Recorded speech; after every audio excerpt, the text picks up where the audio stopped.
आज का ये एपिसोड शुरू करने से पहले एक छोटी सी बात। क्या आप भी अपना पॉडकास्ट बनाने की सोच रहे हैं? तो एंकर ट्राई कीजिए। ये पॉडकास्ट बनाने का सबसे आसान तरीका है। नंबर 1, ये फ्री है। नंबर 2, इसमें कई सारे ऐसे टूल्स हैं जो आपको अपने फोन और कंप्यूटर पर रिकॉर्ड और एडिट करने की फैसिलिटी देते हैं। नंबर 3, आप अपने पॉडकास्ट को डिस्ट्रीब्यूट भी कर सकते हैं, जिससे इसे स्पॉटिफाई और दूसरे प्लेटफॉर्म पर सुना जा सके। तो डाउनलोड कीजिए फ्री एंकर ऐप या विजिट कीजिए anchor.fm पर अपना पॉडकास्ट स्टार्ट करने के लिए। ये तो थी एक छोटी सी जानकारी, और अब शुरू करते हैं एपिसोड का सिलसिला। तो आज के एपिसोड में लीजिए सुनिए फणीश्वरनाथ रेणु के लिखे उपन्यास मैला आंचल का भाग 52, मेरी यानी समीर गोस्वामी की आवाज में। ज्योतकी काका आजकल बहुत खुश रहते हैं। गांव के लोग आजकल दिन में 5 बार प्रणाम करते हैं। अलबत्त बरहम ज्ञानी हैं ज्योतिकी काका। कलयुग में भी यदि कुछ तेज बाकी है तो बाभन में ही। ज्योतिष विद्या हंसी खेल नहीं, बरम तेज अभी भी है। सोना यदि कीचड़ में रहे तो उस पर काई नहीं लग सकती। प्रणाम ज्योतिकी काका। जियो, आओ बैठो। क्या बात है? ज्योतिकी काका, हम लुट गए। मेरा तोता कल उड़ गया, हंसते खेलते चला गया। ज्योतिकी काका, पोलिया टोली का हीरू ज्योतिकी काका के पांव पर लौट कर रोता है। ए हीरो, क्या हुआ?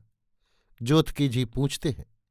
मेरा बेटा, मेरा बच्चा जीवानंद कल ही एक दिन के बुखार में कलेजा तोड़कर चला गया।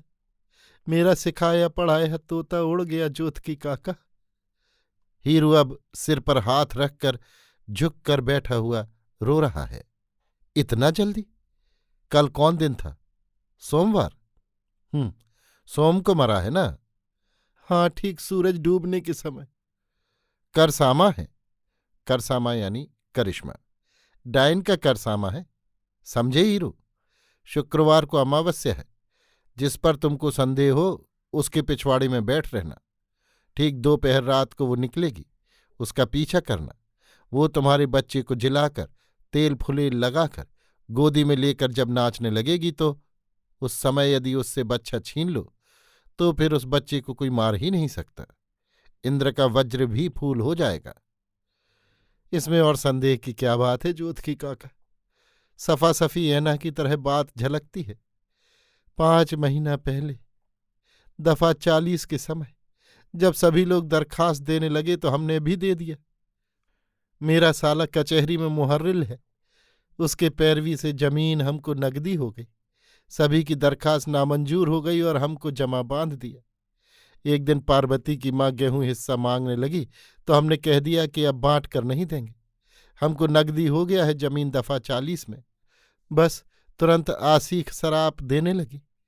इसकी 10 बीघा जमीन हम जोतते थे, बस वही गोस्सा मन में पालती रही और कल हमको लूट लिया राक्षसनी ने। ए हीरो, रो मत, हल्ला मत करो। चुपचाप अमावस्या की रात को, दोपहर रात को याद रखना। अमावस्या की रात पार्वती की माँ के पिछवाड़े में मरद भर भर भांग की झाड़ी है। हीरो उसी झाड़ी में बैठकर खैनी चुनता और खाता है। मोरंगिया गांजे का नशा बड़ा तेज होता है। कार्तिक महीने से ही रात में शीत गिरने लगती है। हीरू का देह एकदम ठंडा हो गया है। खैनी खाकर गर्म हो लेता है। कहता है, साली घर में गुटुर गुटुर कर बोलती है, बाहर नहीं निकलती है। निकलो आज, कहीं घर में ही तो नहीं नाचेगी। यदि बाहर नहीं हो तब? ज्योतिकी काका ने भी नहीं बताया। मौसी को शाम से परेशान कर रखा है गणेश ने। आज उसकी आंखों से नींद गायब हो गई है। रह रहकर वो ऐसी ऐसी बात पूछ बैठता है कि मौसी को अच्छी तरह समझ बूझ कर जवाब देना पड़ता है। मामा को जेल में मारता होगा? नहीं रे, तुम्हारा मामा चोर डकैत नहीं। तो फिर पकड़ा क्यों? जेहल काहे ले गया? सरकार की जो मर्जी। सरकार की जो मर्जी? सरकार से तुम क्यों नहीं पूछती? चुप रहो, सो जाओ बेटा। नानी। बाबू, हमको बाहर ले चलो, पेशाब करेंगे। चलो। खट किवाड़ खोलती है मौसी। पिछवाड़े से भांग की झाड़ी हिलती है। हीरू बोतल में दारू ले आया है। जल्दी जल्दी बोतल में मुंह लगाकर पीता है। हाँ, निकली तो है राक्षसनी। ठीक दोपहर रात है। रमडंडी सिर पर आ गया है। सियार बोल रहे हैं। ठीक दोपहर रात है। कपड़ा क्यों संभालती है? नंगी हो रही है। सटाक! आह, बेटा गणेश! नानी! सटाक सटाक फट सटाक! गि, गि, गि, गि, गि, गि, नानी! कमली दीदी! नानी! सब शांति। मगर जीवानंद, हीरू का बेटा, कहाँ है? हीरू का नशा अचानक टूट गया। छर छर बहती हुई खून की धारा को देखकर वो थर थर कांपने लगता है। लाठी उसके हाथ से छूटकर गिर पड़ती है। खून! पुलिस, दारोगा, जेहल, फांसी, सुल्ली। हीरू भागता है। सबसे पहले तहसीलदार साहब हल्ला करते हुए बंदूक का 2-3 फैर करते हैं। ठाएं ठाएं। सारा गांव जग गया है। कुत्तों के मारे कुछ सुना भी नहीं जाता कि हल्ला किधर हुआ, क्यों हुआ, क्या है, क्या है। सभी अपने आंगन से ही पूछते हैं। क्या है रामदेव? अरे नागेसर, क्या है? पता नहीं। तहसीलदार साहब चिल्लाते हैं। अरे कालीचरण, आवाज पार्वती की माँ जैसी लगी। तुम लोग घर से निकलते क्यों नहीं? लगता है सारा गांव के लोग मुर्दा हो गए हैं। पार्वती की माँ? अरे बाप, खून से नहा गई है। सांस देखो, मरी है या हुक हुक करती है। तब अभी जान है। और ये गणेश है, दांती लगी हुई है। पानी लाओ, किसका काम है ये? हे भगवान! लाठी है। तहसीलदार साहब के जिम्मे लगा दूं लाठी, इसी से पता चल जाएगा। अगमू, तहसीलदार साहब कहते हैं, तुम अभी दौड़ जाओ थाना। कल पूर्णिया अस्पताल यदि ठीक समय पर पहुंच जाए। नानी, नानी, मामा, डॉक्टर मामा, दीदी, दीदी। गणेश रोता जाता है। कमली आंखों को पोंछते हुए गणेश को अपने घर ले आती है। बुद्धि यदि कम होती गणेश को तो अच्छा था। कमली के साथ वो आता है, बातें भी करता है। कमली कहती है, भगवान हम सबों के बाप हैं, उन्होंने नानी को अपने पास बुला लिया। आइए। लंबी हिचकी पर गणेश कब्जा नहीं पा सकता है। नानी, कमली दीदी, नानी। हाय रे अभागा, तेरी कमली दीदी किसके पास रोने जाए? बाबू गणेश, तुम्हारे मामा आवेंगे, रो मत। हीरू पकड़ा गया है। पकड़ावेगा कैसे नहीं भाई? गांव में किसकी लाठी को कौन नहीं पहचानता। हीरू की ठुट्ठी लाठी तो मशहूर है। हर हंसेरी में उसकी ठुट्ठी लाठी कमाल कर दिखाती थी ना। रात में ही लोगों ने पहचान लिया, मगर डर से नहीं बोला कोई। इसके अलावे उसके दोनों पैर खून में लथपथ, धोया भी नहीं था। लगता है मारने के बाद लहास को थोड़ी दूर घसीटने की कोशिश की थी हीरू ने।